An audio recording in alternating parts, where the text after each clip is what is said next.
Sir আমরা একটা জিনিস শুনেছি যে ওই জায়গাটা আপনারা 33 জনকে বন্দোবস্ত দিয়েছেন, এই 33 জনের নামের তালিকাটা আমরা পাচ্ছি।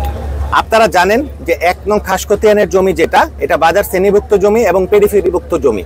এটা হচ্ছে পেরিফেরিভুক্ত যেহেতু, সেহেতু আমাদেরকে বন্দোবস্ত দিতেই হতো। তো সরকারি সকল বিধিবিধান অনুযায়ী ওখানে কিছু ওই যে ট্রেড লাইসেন্স লাগে, তাদের নাগরিকত্ব সনদ লাগে, এগুলা যাচাই করে একদম যথাযথ নিয়মেই 33 জনকে বরাদ্দ দেওয়া হয়েছে। এবং এর তালিকা নিশ্চয়ই যারা বরাদ্দ পেয়েছে তারা তো আর ঘরে বসে থাকবে না, তারা তো দোকান করতে আসবেই। তো এর মধ্যে আপনারা নিশ্চয়ই তালিকা পেয়ে যাবেন। স্যার, এই বিষয়টা নিয়ে বেশ কয়েকদিন যাবত কিছুটা উত্তেজনা বিরাজ করতেছে, আসলে এই পরিস্থিতি আরো দূর পর্যন্ত গড়াতে পারে কিনা? সত্যিকার অর্থে আপনারা জানেন যে যেখানে সরকারি জায়গা খালি পড়ে থাকে সেখানে অসাধু লোকজনের নজর পড়ে, দখলদার যারা তাদের নজর পড়ে।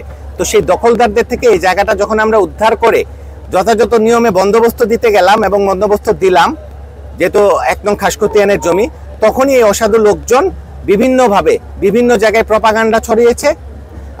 এবং তারা নিয়মতান্ত্রিক আন্দোলন করুক সেটা সমস্যা ছিল না, তারা যেটা করেছে সেটা হচ্ছে সরকারের উপর আক্রমণ করেছে, সরকারি কর্মচারীদের আহত করেছে, তাদের অনেককে প্রাণনাশের হুমকি দিয়েছে। সুতরাং এই বিষয়ে কোনো ধরনের ছাড় দেওয়ার কোনো অবকাশ নাই। তাদের বিরুদ্ধে গতকাল মামলা হয়েছে, আজকেও আরেকটা মামলা রুজু হবে এবং তাদের সকলকে গ্রেফতারের জন্য আমাদের সর্বাত্মক কার্যক্রম অব্যাহত থাকবে। স্যার, এই নিলামটা কোন প্রক্রিয়াতে দেওয়া হয়েছে? কি মানে জনসম্মুখে আপনার পাবলিকলি বন্দোবস্ত কার্যক্রম আসলে ওই যে টেন্ডারে আহ্বান করা কিংবা হচ্ছে করা এইভাবে হয় না। এটা একশনা বন্দোবস্ত, যারা প্রকৃত ব্যবসায়ী তারা আবেদন করে, সেটা ওইভাবেই দেওয়া হয়।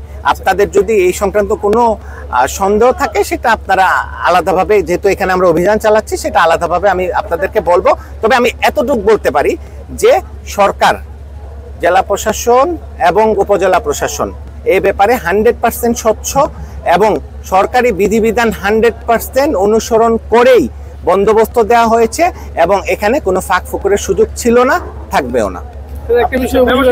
একটা অভিযোগ ছিল যে তারা বলছে যে রাজনৈতিক বিবেচনায় দেওয়া হয়েছে, এখানে কোনো ব্যবসায়ী নাই যাদের মধ্যে দেওয়া হয়েছে। আমাদের নীতিমালা যেভাবে আছে এখানে নীতিমালার ব্যত্যয় ঘটে নাই, আপনার কোশ্চেনটার উত্তর হচ্ছে সেটা।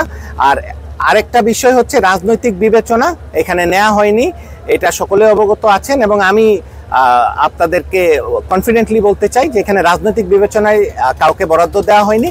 যারা প্রকৃত ব্যবসায়ী এবং যারা ব্যবসা করবে তাদেরকেই দেওয়া হয়েছে সরকারের রেভিনিউ আদায় করার জন্য এবং 1 নং খাসকতিয়ানের যে জায়গাটা সেটাকে দখলমুক্ত রাখার জন্য, সরকারের নিজস্ব দখল সেখানে প্রতিষ্ঠা করার জন্য। স্যার, আমি আরেকটা প্রশ্ন, যে যারা বরাদ্দটা পেয়েছে অলরেডি আমাদের কাছে এরকম একটা অভিযোগ এসেছে, তারা অন্যান্য ব্যবসায়ীদের কাছে বিক্রিও করে ফেলছে, তাদের কাছ থেকে টাকা নিয়ে নিচ্ছে। এই বিষয়টাকে আপনারা কিভাবে দেখেন? এই বিষয়ে আমার কাছে কেউ এখনো সুস্পষ্ট অভিযোগ করেনি। যদি কেউ সুস্পষ্ট অভিযোগ করে যে সে সরকারি নিয়ম নীতি মেনে লিজ নেওয়ার পরে আরেকজনের কাছে যদি বিক্রির চেষ্টা করে, সেটা অবশ্যই আমরা তদন্ত করে দেখব এবং তৎক্ষণাৎ তার লিজ বাতিল করার ব্যবস্থা নিব, এই ব্যাপারে কোনো সন্দেহ নেই। স্যার, এখানে জায়গাটা কি পরিমাণ এবং প্রতি যারা লিজ পেয়েছে তারা কি পরিমাণ করে জায়গা পেয়েছে? আপনারা তাদেরকে কি ঘর নির্মাণ করে দিবেন না তারা কিরকম স্থাপনা নির্মাণ করবে? আপনারা জানেন যে যেহেতু এটা বাজার পেরিফেরিভুক্ত, সেহেতু আমরা যদি কাউকে দোকান বরাদ্দ দিতে চাই তাহলে সেটা আধা শতকের বেশি আমরা দিতে পারি না। তো সেই অনুযায়ী বরাদ্দ দেওয়া হয়েছে, সেটা অবশ্যই আধা শতকের নিচে এবং না প্লিজ সেটা আধা শতকের নিচে। আমি এক্সাক্ট পয়েন্টটা এখন বলবো না বা আমি অবগত না। আর 2 নাম্বার কথা হচ্ছে যে এখানে মোট জায়গা আছে 20 শতক, কিন্তু 20 শতকের পুরাটাই হচ্ছে 20 শতক 20.94 শতক ইনফ্যাক্ট। তো এই পুরাটাই আসলে বন্দোবস্ত দেওয়া সম্ভব হয়নি, কারণ হচ্ছে আপনারা জানেন এখানে পার এরিয়া আছে এবং সাইডে আরো কিছু জায়গা ড্রেনেজ সিস্টেম আছে। তো এগুলা বাদ দিলে মোট 14 শতকের মতো থাকে আর কি, 14 শতক সামথিং। হ্যাঁ, ঠিক আছে।